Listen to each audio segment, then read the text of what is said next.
दिल्ली सरकार के समाज कल्याण मंत्री पद से इस्तीफा देने वाले राजकुमार आनंद ने 10 अप्रैल को एक प्रेस कॉन्फ्रेंस में अपने इस्तीफे की घोषणा की थी। अब उन्होंने मुख्यमंत्री अरविंद केजरीवाल को अपना इस्तीफा भेज दिया है। इस्तीफा पत्र मुख्यमंत्री कार्यालय को गुरुवार को मिल गया। पत्र में राजकुमार ने आम आदमी पार्टी की सरकार पर भ्रष्टाचार में लिप्त रहने और दलित विरोधी होने का आरोप लगाकर केजरीवाल पर तगड़ा अटैक किया है। पत्र में राजकुमार आनंद ने क्या लिखा है वो हम आपको बताएंगे, लेकिन उससे पहले आपको उनकी वो बात सुनाते हैं जो उन्होंने अपना इस्तीफा देते समय कहा था। मैं दिल्ली सरकार में मंत्री हूं, मेरे पास 7 पोर्टफोलियो है, लेकिन आज मैं बहुत व्यथित हूं, इसलिए आप लोगों को मैं अपना दुख साझा करने आया हूं। मैं राजनीति में जब आया था, जब अरविंद केजरीवाल जी ने कहा था कि राजनीति बदलेगी तो देश बदलेगा, लेकिन आज बड़े अफसोस के साथ कहना पड़ रहा है कि राजनीति तो नहीं बदली, लेकिन राजनेता बदल गए। आम आदमी पार्टी का जन्म ही भ्रष्टाचार के खिलाफ आंदोलन से हुआ था, लेकिन आज ये पार्टी खुद भ्रष्टाचार के दलदल में फंस चुकी है। मेरे लिए मंत्री पद पर रहकर इस सरकार में काम करना असहज हो गया है।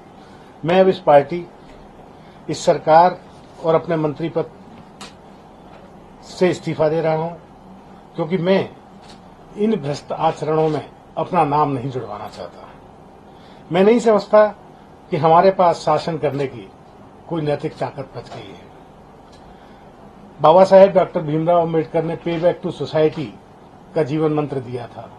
उसी के वजह से मैं एक व्यापारी होते हुए भी एनजीओज में आया,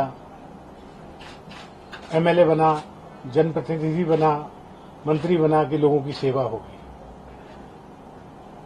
लोग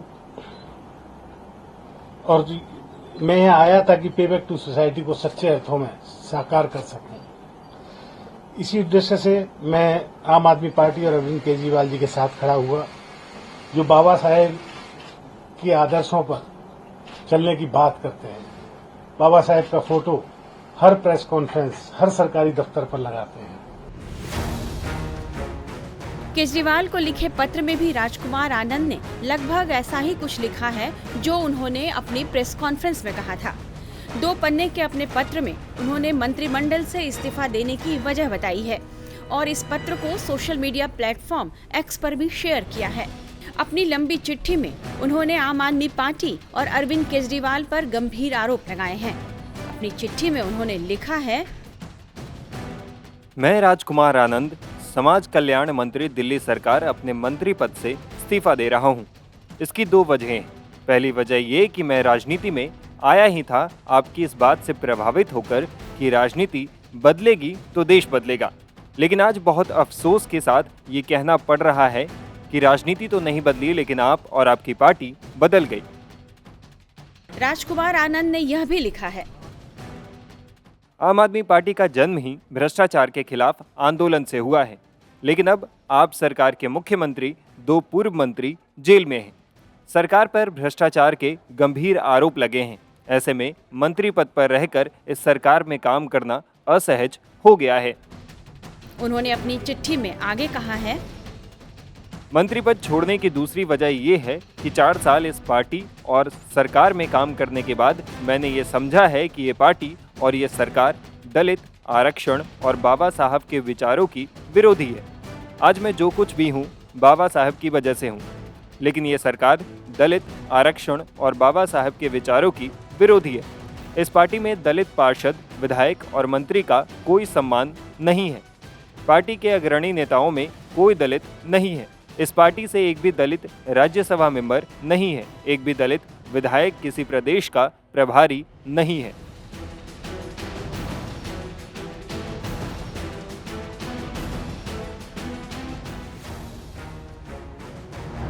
राजकुमार आनंद की रैक्सिन लेदर के सफल व्यवसायियों में गिनती होती है। वह 2020 में पहली बार पटेल नगर सीट से विधायक बने थे। आनंद के घर पर भी ईडी ने पिछले साल नवंबर में छापा मारा था। यह रेड करीब 23 घंटों तक चली थी। राजकुमार आनंद के घर पर छापेमारी मनी लॉन्ड्रिंग मामले में हुई थी। जांच एजेंसियों ने उन पर हवाला से लेन देन में शामिल होने का भी शक जाहिर किया था। इसके अलावा सीमा शुल्क मामले में भी जांच को जोड़कर देखा जा रहा था। यही वजह है कि आम आदमी पार्टी इस बात पर शक जता रही है कि ईडी की कार्रवाई से बचने के लिए ही राजकुमार आनंद को इस्तीफा देने के लिए मजबूर किया गया। इसलिए आप नेता और दिल्ली सरकार के मंत्री सौरभ भारद्वाज ने राजकुमार आनंद के इस्तीफे पर सवाल उठाया है। देखिए, ये बात सबको मालूम है कि नवंबर में उनके यहाँ पे और उनके सहयोगियों के यहाँ छापा पड़ा। 23 घंटे तक ईडी उनके घर में रही, उनसे पूछताछ करती रही। उसके बाद लगातार ईडी के द्वारा उनको सम्मन देके बुलाया जा रहा था। काफी दबाव में थे, परेशान रहते थे। अक्सर कहते थे कि यार मैं जैसे ही एक्टिव होता हूं फोन आ जाता है और फिर से मेरे को वापस आना पड़ता है। मैं ये समझता हूं कि हमें राजकुमार आनंद जी से कोई नफरत नहीं है, कोई गिला नहीं है।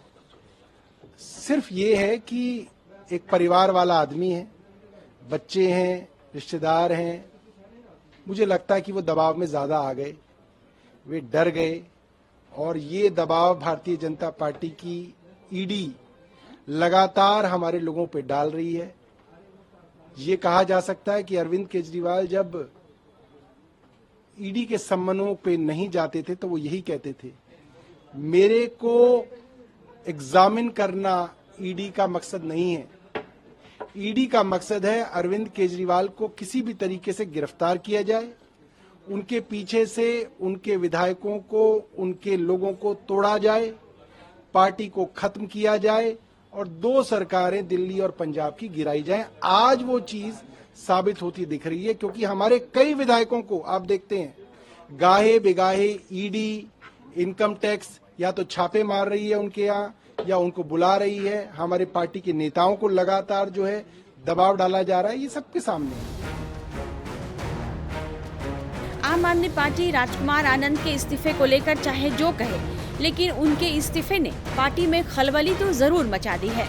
वहीं अपने रिजिग्नेशन के एक दिन बाद राजकुमार आनंद ने यह साफ कर दिया है कि मैं ईडी के दबाव में नहीं हूँ, न ही मुझे कोई नोटिस मिला है और न ही मैं कोई पार्टी ज्वाइन कर रहा हूँ।